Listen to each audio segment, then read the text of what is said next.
Hello, Librarian Alex, and I'm very excited. I managed to get some new books today, and I'm going to read you one of my favourite all-time books ever. Knuffle Bunny by the genius that is Mo Willems. There's his name, Mo Willems, who did all those pigeon books, those brilliant pigeon books. And this story is about Trixie. There she is. She's a toddler. She's only got 5 teeth. 1, 2, 3, 4, 5. She's hardly got any hair. She's wearing a very cool pair of dungarees. And that is her cuddly rabbit, which is almost as big as she is, which she takes everywhere. And it is called Knuffle Bunny, which someone told me the other day means snuggle in Dutch. So like snuggly bunny. Should we get started? Let's go. No, not exciting first page, but here we've got some of those end papers. You know how I love end papers. What picture is there? Can you see? There's 10s of them. It is a washing machine door with Knuffle Bunny inside. He doesn't look very happy. Almost looks like he's in a spaceship or something, in a rocket. And then, we've got the family photo wall. Shall I show you the photos of their family? There they are. There's Trixie's parents on the day they got married. And there they are in the hospital, the day she was born. Lovely purple baby. They look rather tired. And then here we've got, that one there, I think is them going out for their very first walk with their baby, which is a very nervous moment for parents. And here, this photo is a new photo that's going to go up on the wall at the end of the book. And all will be explained.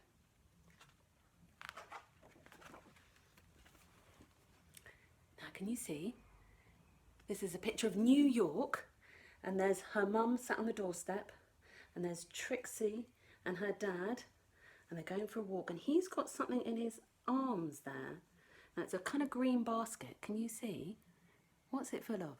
Clothes. They're going to the laundrette. Now the laundrette in America is called the laundromat. And yeah, they sometimes have different words to us. But it's basically where you go to clean your clothes. Maybe have you been to the laundrette or a laundromat? Let's get started.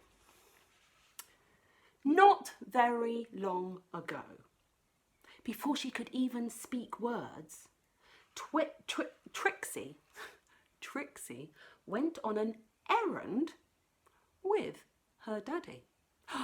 Now this is a very proud moment. There's the dad. He's taking his daughter to do a job together. He's feeling like, I'm such a great dad and my daughter is such a great daughter and we're going to do a job together. And off they go.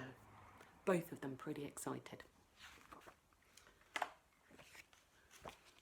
And look at the way she's staring at her dad with adoration.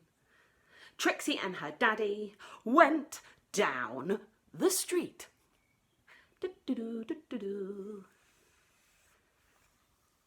Through the park. And there she is. She's dashing ahead, jumping and running. And there's a jogger going past. And there's a man walking his dog. Doesn't look very happy. Looks like he's waiting for it to pee. They walk past the school. There's the school. Now, this what's cool about this book is the next book, because there is a Knuffle Bunny too. Maybe Trixie might go to that school.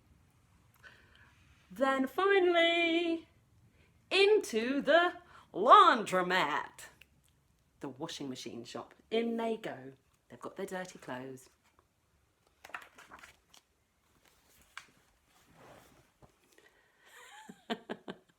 Can you see her?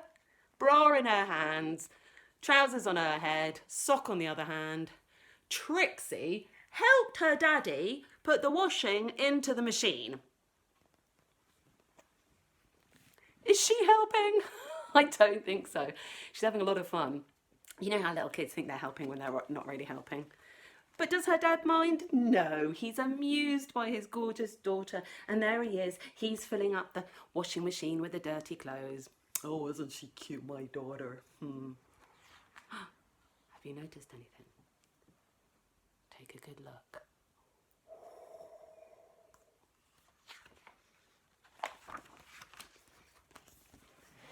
she was even allowed to put the money into the machine. And there she is, she's putting the coins in. And actually, when you go to the laundrette, there's like this drawer that you pull out and you put the coins in, maybe $3 or £3, and then you push it closed really hard. And as soon as you've done that, the machine starts going. It's quite an exciting thing to do. Makes you feel really grown up when you're allowed to do it. And there she is. He has to hold her up to put the coins in because she's still so tiny. Then they left. Well, a washing machine can take like an hour and a half to clean the clothes, so they're going to go home and maybe have a spot of lunch. They've got ages. Come back when the wash is finished. There they are. But on the way home, and there's the dad, thinking, I'm such a cool dad, I'm doing jobs with my daughter. And there's Trixie looking at the world, feeling also so grown up.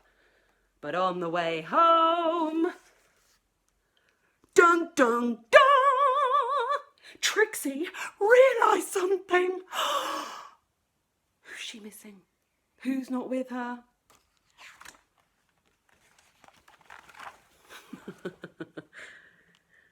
Trixie turned to her daddy and she said,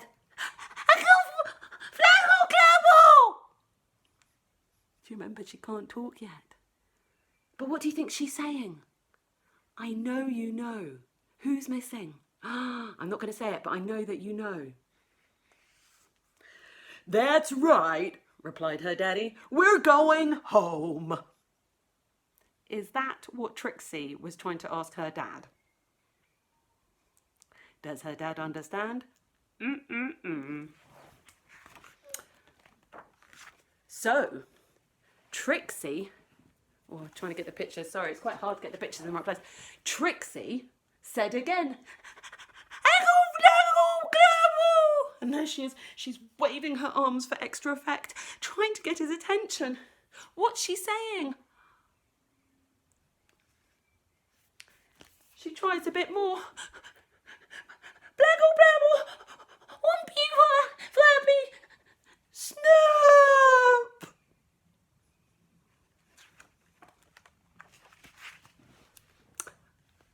And there's his dad, her dad, he's leaning over. Now, please don't get fussy, said her daddy. Oh, does he understand? No. Well, then she had no choice.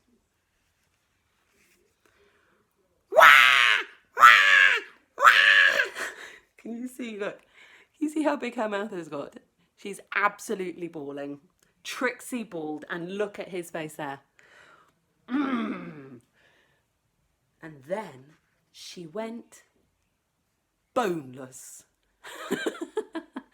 Now her dad doesn't know what to do. He is out of his depth. What has happened to his daughter? Now boneless is a trick that only a few toddlers master and realise that actually it's really hard to pick up a child when they've just gone all floppy. If they're all angry and rigid, you can pick them up and do something with them, but when they're floppy, not a lot you can do.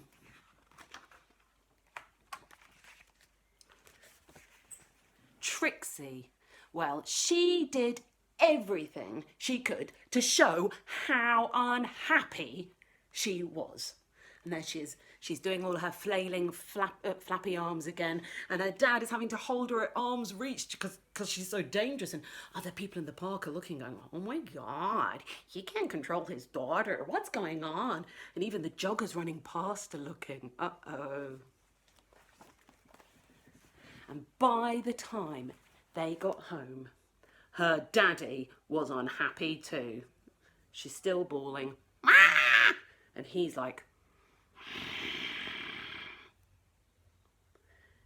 he's got it under his arm like a rugby ball and carrying her up the stairs. Ha. But as soon as Trixie's mummy opened the door, she asked, oh, where's Knuffle Bunny? Now this is my favourite picture ever. Look at that. Trixie. She's like, what have I been trying to tell you for the past 15 minutes? And he's like, gulp. He suddenly realised what's happened. He hasn't even got the keys in the door. Can you see he's still holding the keys? So, the whole family ran down the street. And they ran through the park. That's right. And they ran past the, you got it, the school. There's a little old lady watching them like, why are they running so fast? And into the laundromat. Trixie's daddy looked for Knuffle Bunny. And there he is, look, he's got his arm in the machine there. He's looking all around. He's gone behind the machines. He looked and he looked and he looked and he looked and he looked. But Knuffle Bunny was nowhere to be found. I bet you thought they were going to find her straight away. Where is she? Do you remember? Do you remember seeing her? And look at her wobbly while she's about to cry and have a meltdown. Now this is a trick. If you can't find something, or a tip, not a trick, a tip. If you can't find something and you've kind of looked, but you know it's in the room somewhere, and your parents might say this to you again, what do you have to do? Now, you can't get someone to help you. You've got to do it. You just got to do what her dad does. So, Trixie's daddy decided to look harder. That's right, you've got to go behind, under, around the back of everything. And look, there he is. He's put his entire body into the washing machine, throwing all the wet clothes out. He's really determined. Can you see that expression? He's going to do it until... And what does Trixie say? Knuffle Bunny! She said a word. Look, she's so delighted. And look at that. Look at that rabbit. He looks very confused. And those were the very first words Trixie ever said. And of course, you can imagine the parents got out their camera, their phone, and took a photo on their phone, and beep, and then they put it in a frame and put it up on the wall to have to have that image of that moment when she said her very first word. And that, do you remember, was the picture at the beginning of the book that went up on the wall. There it is. You see? Very smart. So look at Knuffle Bunny and Trixie are reunited. Now this book is one of three. You could call it a trilogy. There's Knuffle Bunny 1, Knuffle Bunny 2, Knuffle Bunny 3. Not 3, but 3. And in every book, Trixie grows up a bit, and every book she does something for the first time. It's a series of books all about firsts. What was your first word? Do you know? I don't know what mine was. I imagine it was like mama or dada. Normally that's what it is. I know that my son's first word was bird. Bird. He used to love looking at pigeons. And if you don't know what your first word is, maybe you could ask your parents or whoever cares for you and see if they remember. It's quite cool knowing what your first word was. Sometimes it's like no or more if you're a hungry baby. Anyway, this is the story of Trixie and Knuffle Bunny. And one last thing to say. In all of Mo Willems' books, and I have told you this already when we read the Elephant and Piggy books, there is always a pigeon. Did you spot the pigeon in this book? Did you? Shall I find it for you? We could go through the book, but it's interesting. It's not a pigeon in the park, which it could have been. Let's see if you can spot it. I think it's when they go back to the park. They're running back. There they are, running through the street, running through the park. Can you see there? There's the pigeon on that guy's t-shirt. The pigeon who didn't want to stay up late, and the pigeon who wants to drive the bus. There we go, there's the pigeon. Always a pigeon in every book. Thank you, Mo Willems, for letting me read your stories, and see you again soon. Bye.